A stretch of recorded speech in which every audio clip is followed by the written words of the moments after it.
has won almost every acting award there is for his work in film, television, the stage. He can now be seen on Broadway starring in Dirty Rotten Scoundrels at the Imperial Theater. Please welcome our good pal, John Lithgow.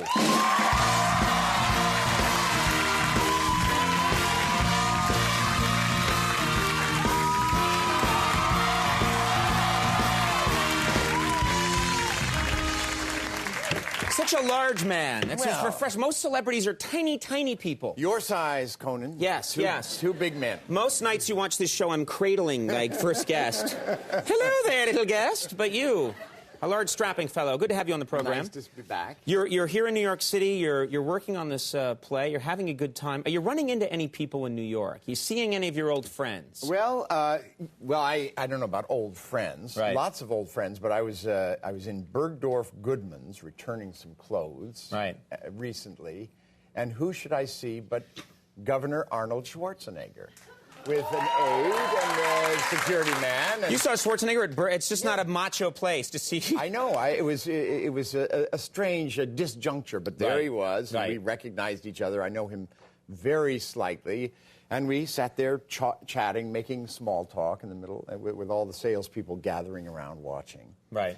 And he said he invited me to Sacramento, and I invited him to my show. Right. I went upstairs afterwards, where there's this open rotunda where you can stand and talk to the people down on the first floor. And there was a saleswoman at the other end, and she was saying to a colleague, "Did you see John Lithgow?"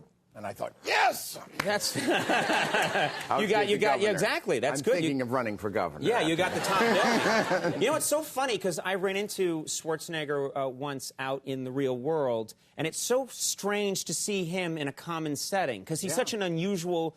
I saw him once. There's a little place on the east side, and I stop there sometimes in the mornings to get my coffee. And I stopped in to get some coffee, and I'm just sitting there, and you know you're not awake yet, and I have my coffee, and I'm just like sitting there with my coffee. I'm just having my first 2 sips, and all of a sudden I just sort of hear like, "Hey, go there!" And I look around. It was Arnold Schwarzenegger, and it's just surreal to see him, because it's like seeing Bugs Bunny, you know, in the morning. And then he said to me, the strangest thing is, he said, like, we had nothing really to talk about, so he went, "Oh, so you're having your coffee in the morning, I was like, yeah, coffee in the morning. It's like, yeah, it helps you wake up, I'm like, yeah, it helps you wake up, yeah.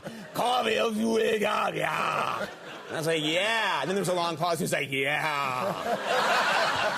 And then for a while, he and I were just making noise at each other. But it was very odd. Has he come? Now, is he going to come see your show? Well, he better come to see the show. He hasn't come yet. We've only just opened. Right, so. Right. Now, I'll tell you who's coming, though. Your next guest, Kevin Pollak, is coming tonight, and Smeigel's parents. So I just found that out backstage. Oh, there you go. There you go.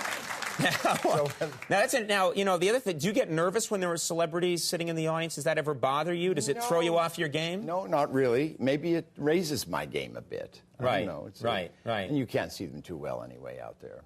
Yeah, but if I came to the show, it would probably freak out the whole crowd. Oh, my God, it's him, the golden one.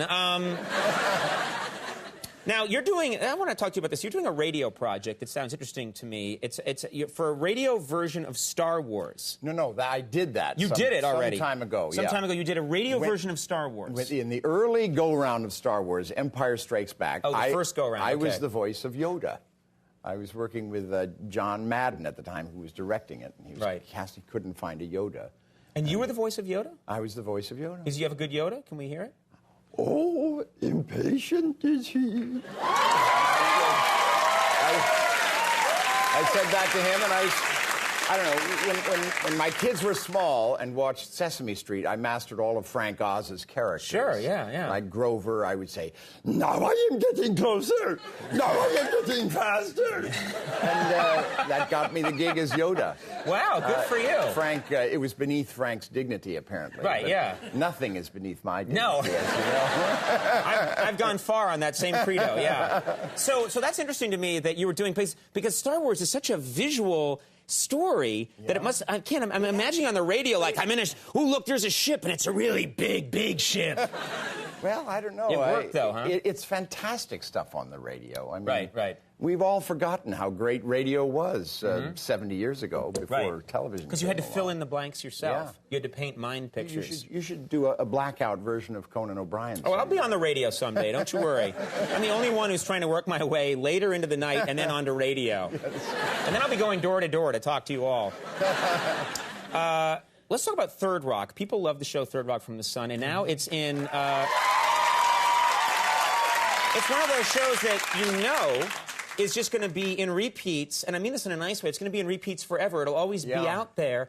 Do you mind when you turn on the TV and you see a Third Rock? Does it? No, I love watching myself on Third Rock. It's one of my secret pleasures, my guilty pleasures. Wow. Other people watch pornography. I watch myself. I do both. I was in porn in the late 70s. But no, I would think that if you're watching yourself, doesn't it remind you of work, or do you have different associations, or are you able to... I mean, the amazing thing to me is how much I've forgotten of Third Rock. I will see I think I remember it all until I see an episode which is like all new to me. Maybe it wasn't even me. Who knows? But you're actually able to watch it and say, I wonder what's going to happen. Virtually, yes. That's kind of scary. Yeah. I mean, I guess I remember the 10 or 12 great Third Rocks, and I think I remember them all, but there were 138 of them. Right. So it's, and they're wonderful. I mean, I miss that show. Yeah. Do you see it ever in a foreign country and you see it? And yes, I've seen myself. Actually, I'm much better in French. I'll tell you a wonderful story, in fact. I was in Paris, France, walking along Saint-Germain-des-Prés, and this kind of haggard, thin, intense man came up to me and he says, my name is Cesare Ferrari. I am your voice in Italian movies. And he had this desperation, like, when are you going to do another film? I love that. I swear to God, he only does you. That's amazing. He's my man. Yeah. I said, I hear you're better than I am. Yeah. He was very flattered. I met the woman who dubs my voice in other countries. Lovely old lady. I don't know whether he does Third Rock, but he... Right. He's very dismayed that I've turned my attention back to the theater. Well, you got to keep this guy alive. He's going to be... Yeah, you need to pay his rent. Yes. Now, this theater schedule you're on, people don't appreciate. It can be very different. It's the hours when you do theater are quite difficult. It's a very, very different life. The rhythm of your life changes. I can't eat before the show, so I eat after the show.